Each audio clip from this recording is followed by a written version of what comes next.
Hai teman-teman, jumpa lagi. Kali ini kita membahas lagi isu bahasa Melayu. Masalah ini tampaknya akan terus memanas.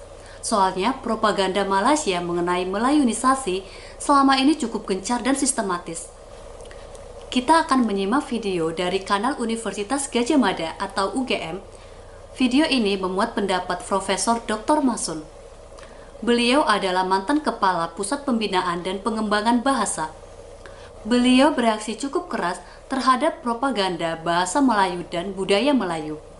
Yuk langsung aja kita simak videonya teman-teman. Isu kemelayuan ini saya tangkap pada tahun 2013 sebelum penyelenggaraan semacam Olimpiade Festival Tamadun Melayu di Kepulauan Riau sana. Saya datang sebelumnya mengikuti seminar awal.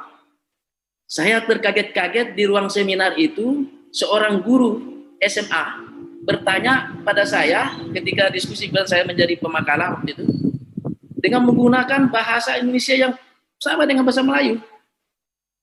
Persis sekali dengan bahasa Melayu. Bukan bahasa Indonesia dari segi pelafalan, kemudian banyak kosakatanya, kosakata bahasa Melayu. Ya. Saya lalu saat itu mengumpulkan semua kepala balai yang ada yang ikut di acara itu. Ada 10 balai yang ada di Sumatera. Lalu mereka mengatakan pada saya yang memang ada upaya-upaya seperti itu. Jadi misalnya ya, cara yang dilakukan adalah misalnya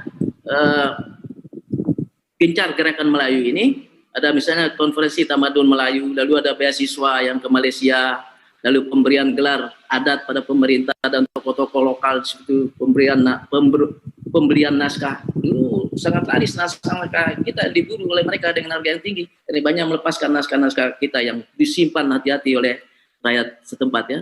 Lalu pemindahan Museum Karinci sana ke Singapura, ke Kuala Lumpur. Jadi ada persoalan di sini. Kita bersaing dengan negara yang kita kenal ya, Malaysia. Dan contoh sarjana yang menempuh pendidikan di Malaysia adalah ini, misalnya Abdul Qadir Ibrahim. Ini menarik. Beliau membuat buku Tanah Air Bahasa Indonesia. Apa yang menarik di sini? Ini pernyataannya yang sangat menarik. Di sini bahasa Melayu, bahasa Indonesia dianggap sebagai nama lain dari bahasa Melayu. Sehingga oleh mereka tidak mau dianggap bahasa Melayu sebagai bahasa daerah.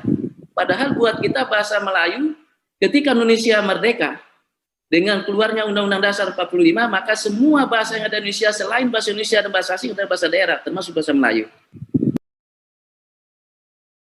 Benar sekali ya teman-teman, apa yang dikatakan Profesor Masun tadi benar adanya. Kampanye Melayunisasi memang amat gencar lewat berbagai cara. Mungkin karena kurang paham, orang Indonesia dan universitas kita yang mau saja diajak kerjasama. Intinya, Malaysia mau memperluas pengaruhnya di Nusantara lewat bahasa Melayu dan budaya Melayu. Ada tujuan politik dan ekonomi di situ. Kita lanjut lagi ya teman-teman videonya. Hal-hal yang terjadi dengan isu kemelayuan misalnya, sampai gerakan ini begitu banyak ya, termasuk dengan mengambil 62.000 kamus kita menjadi kamus Melayu Nusantara, sudah bernama Melayu. Nah ini gerakan yang saya catat dari sepanjang saya mengikuti menjadi kepala badan dulu sampai tahun 2015 yang sangat sistematis. Saya melihat ada tantangannya di sini. Badan bahasa ini masih terjebak dengan pola kerjasama yang tergabung dalam MABIN, Majelis Bahasa Brunei Indonesia Malaysia ya.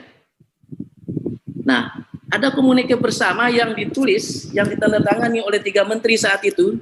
Ini sebenarnya kita ada agak terjebak di sini ya. Dalam rangka mengembangkan bahasa Indonesia garis miring bahasa Melayu, ketika pemerintah akan berupaya mempertinggi bahasa Indonesia sebagai bahasa ilmu pengetahuan dan teknologi serta sebagai salah satu bahasa dunia. Salah satu. Berarti bahasa Indonesia dianggap sama dengan bahasa Melayu. Padahal kita, bahasa Indonesia beda dengan bahasa Melayu. Itu sebabnya ketika kita mau internasional di bahasa Indonesia, pasti kita akan tergantung pada Malaysia. Satu-satunya cara adalah hentikan kegiatan Mabim itu, karena ada Mabim, ada juga Mabam, Majelis Antarbangsa Bahasa Melayu. Jadi dengan kita bekerja sama, tapi ketika menginternasionalisasi bahasa, lari ke bahasa Melayu. Ini contohnya. Saya pernah bersurat ke Pak Nuh waktu itu, cuma sayang tidak ditindaklanjuti untuk membekukan ini Mabim. Karena lucu juga, Singapura yang tergabung tidak pernah, Singapura juga salah satu anggota Mastra, Majelis Sastra dia masuk, tapi ketika Mabim dia tidak bawa masuk karena ada nilai politisnya di situ. Jadi kita agak hati-hati juga di sini ya. Jadi menurut saya hentikan kegiatan Mabim itu. Apalagi kita mengembangkan kosakata sendiri-sendiri. Istilah-istilah bidang ilmu yang kita cantum di dalam glosarium bidang ilmu itu beda dengan mereka karena mereka punya kaidah penyerapan yang berbeda dengan kita. Kita kan menyerap tulisannya lalu kita lapalkan dengan lapal Indonesia. Itu misalnya ada adaptasi fonologis, misalnya semua yang T atau Sian itu akan menjadi C dalam Indonesia, organisasi dan sebagainya. Tapi bagi mereka tetap organization juga. Jadi ada beda cara penyerapan. Untuk apa kita terus bekerja sama dengan pola yang berbeda ini? Lalu ketika menginternasionalisasi bahasa, kita dibayang-bayangi dengan kata-kata yang mengatakan bahasa Indonesia garis miring Melayu atau bahasa Melayu garis miring Indonesia. Tapi ketika menginternasionalkan dalam bahasa Melayu saja, tidak ada Indonesianya. Jadi saya ingin ingatkan bahwa ini tantangan badan bahasa. Kalau tidak diselesaikan ini, maka badan bahasa akan terlalu berada pada bayang-bayang ini. Sebaiknya dalam rangka internasionalisasi bahasa Indonesia ini, kita lepas. Biarkan negara ASEAN itu memperjuangkan bahasanya sendiri-sendiri. Contohnya ini ya, ketika Austria akan bergabung ke Uni Eropa, dia punya satu syarat. Apa katanya Austria? Saya mau bergabung ke dalam Uni Eropa asalkan bahasa Jerman Austria diakui sebagai bahasa pengantar bahasa resmi Uni Eropa. Hanya 23 kata bidang makanan yang berbeda dengan kosakata bahasa Jerman standar. Dia minta diakui, dari muncul di dalam protokol ke-10 kerjasama Uni Eropa itu, dicantumkanlah bahasa Austria itu sebagai bahasa resmi Uni Eropa. Jadi ada 27 tapi ada 3 bahasa yang diakui sebagai bahasa resmi. Oleh karena itu menurut saya biarkan saja Malaysia mengusulkan bahasa Melayu, Indonesia mengusulkan bahasa Indonesia. Nanti kan akan berterima oleh masyarakatnya kan.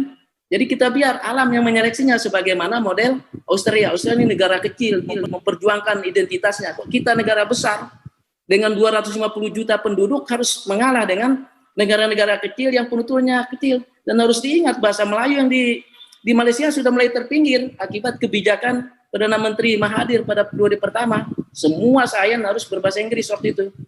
Akhirnya bahasa Melayu mulai terpinggir. Nah, dalam rangka mengembalikan peran bahasa Melayu itulah dia lalu menggandeng kita. Itulah sikap tegas dari Profesor Masun. Tanpa bekerja sama dengan Malaysia, bahasa Indonesia justru lebih mudah berkembang pesat. Mudah-mudahan pula, bahasa Indonesia juga bisa menjadi semakin mendunia. Terima kasih ya teman-teman sudah menonton video ini. Semoga bermanfaat dan sampai jumpa lagi.